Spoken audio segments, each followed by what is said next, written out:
ഉൾപ്പെടെ സൗദി വിപണിയിൽ സൃഷ്ടിക്കുന്ന ആഘാതത്തിന്റെ ഇരുവശങ്ങളും പരിശോധിക്കുമെന്ന് ഗ്ലോബൽ ലേബർ മാർക്കറ്റ് കോൺഫറൻസ്. 2 ദിനം നീണ്ടുനിന്ന സമ്മേളനം വിപണിയിലെ വിവിധ വിഷയങ്ങളും തൊഴിൽ മേഖല മെച്ചപ്പെടുത്താൻ ആവശ്യമായ നിയമങ്ങളും ചർച്ച ചെയ്തു.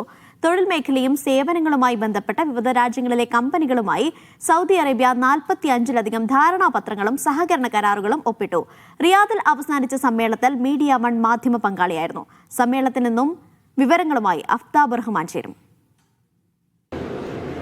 സൗദി അറേബ്യ നേതൃത്വം നൽകിയ 2 ദിവസം നീണ്ടുനിന്ന ഗ്ലോബൽ ലേബർ മാർക്കറ്റ് കോൺഫറൻസിന് ഇന്ന് സമാപനമാവുകയാണ്.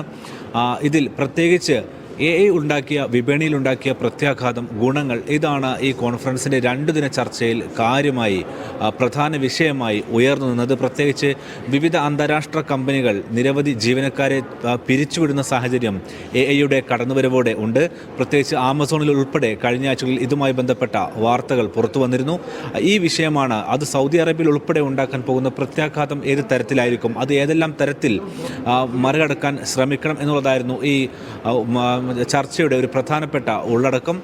രണ്ടാമത്തെ പ്രധാനപ്പെട്ട വിഷയങ്ങളിൽ ഒന്ന്, വ്യത്യസ്തമായ രീതിയിൽ ആഗോളതലത്തിൽ തൊഴിൽ മേഖലയിൽ ഉണ്ടാകുന്ന പ്രതിസന്ധികൾ, അത് മറികടക്കാനുള്ള പരിഹാരങ്ങളും ഒപ്പം തന്നെ നിർദ്ദേശങ്ങളുമാണ് ഈ ചർച്ചയിൽ ഉയർന്നത്. ഏതാണ്ട് 40 രാഷ്ട്രങ്ങളുടെ തൊഴിൽ മന്ത്രിമാരാണ് ഈ 2 ദിനമായി നീണ്ടുനിന്ന ഗ്ലോബൽ ലേബർ മാർക്കറ്റ് കോൺഫറൻസിൽ പങ്കെടുത്തത്.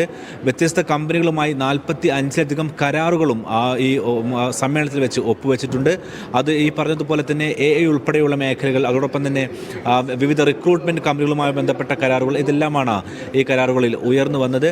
മറ്റൊരു പ്രധാനപ്പെട്ട വിഷയം സൗദി അറേബ്യയുടെ തൊഴിൽ വിപണിയുമായി ബന്ധപ്പെട്ട പരിഷ്കരണങ്ങൾ. അത് തുടരുമെന്ന് കഴിഞ്ഞ ദിവസം സൗദി തൊഴിൽ മന്ത്രി അഹമ്മദ് അൽ റാജി അദ്ദേഹം വ്യക്തമാക്കിയിരുന്നു. അതിന് പിന്നാലെ തൊഴിൽ മേഖലയിൽ കൊണ്ടുവരേണ്ട പരിഷ്കരണങ്ങൾ, അതിലുള്ള അന്താരാഷ്ട്ര നിലവാരത്തിലുള്ള മാറ്റങ്ങൾ, ഈ തരത്തിൽ പ്രത്യേകിച്ച് സൗദി അറേബ്യ ഉൾപ്പെടെയുള്ള രാജ്യങ്ങൾ സ്പോർട്സ് ഉൾപ്പെടെയുള്ള വിവിധ കായിക പദ്ധതികൾക്കുമെല്ലാം തന്നെ നേതൃത്വം നൽകുന്ന ഒരു സമയം കൂടിയാണ്. അതെല്ലാം കണക്കിലെടുത്തുകൊണ്ട് തൊഴിൽ വിപണിയിലും തൊഴിൽ മേഖലയിലും പുതുതായി തൊഴിലാളികൾ കടന്നു വരുന്ന സമയങ്ങളിലുമെല്ലാം തന്നെ അവർക്ക് നൽകേണ്ട അവകാശങ്ങൾ, അവർക്കുള്ള ചട്ടങ്ങൾ, അവർക്കുള്ള മാനദണ്ഡങ്ങൾ, ഇതെല്ലാം തന്നെ ഈ 2 ദിന ചർച്ചയിൽ പ്രധാനപ്പെട്ട ചർച്ചാ വിഷയമായി നിലനിന്നിട്ടുണ്ട്.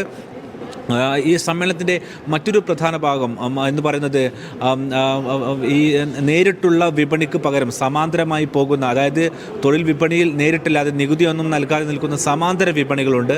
ഈ വിപണി ഏതെല്ലാം തരത്തിലായിരിക്കും നിലവിലുള്ള, അതായത് ചട്ടങ്ങളെല്ലാം പാലിച്ചുകൊണ്ട് പോകുന്ന വിപണിയെ ബാധിക്കുക, ഈ തരത്തിലുള്ള ചർച്ചകളും ഈ 2 ദിവസ സമ്മേളനത്തിൻ്റെ ഭാഗമായി നിലനിന്നിരുന്നു. ഏതായിരുന്നാലും ഇന്ന് സമ്മേളനം അവസാനിക്കുമ്പോൾ 40 രാജ്യങ്ങളിലെ മന്ത്രിമാരാണ് അതിൽ പങ്കെടുത്തിട്ടുള്ളത്. അതിൽ പ്രത്യേകിച്ച് അറബ് രാഷ്ട്രങ്ങളിലെ മന്ത്രിമാർ, അതോടൊപ്പം യൂറോപ്യൻ രാഷ്ട്രങ്ങളിലെ മന്ത്രിമാർ, അതോടൊപ്പം തന്നെ ഐക്യരാഷ്ട്രസഭയുടെ വിവിധ തൊഴിൽ വകുപ്പുമായി ബന്ധപ്പെട്ട വേദികളുടെ മേധാവിമാർ എല്ലാവരും തന്നെ ഈ സമ്മേളനത്തിൻ്റെ ഭാഗമായി എത്തിയിരുന്നു. ഇന്ത്യയെ പ്രതിനിധീകരിച്ചുകൊണ്ട് അംബാസിഡറും ഈ കോൺഫറൻസിലേക്ക് എത്തിയിട്ടുണ്ട്. ഇന്ത്യയിൽ നിന്നുള്ള ഏക മാധ്യമ പങ്കാളിയായി മീഡിയ 1 ഈ സമ്മേളനത്തിൻ്റെ 2 ദിവസമായുള്ള സെഷനുകളിൽ ഭാഗമായിരുന്നു.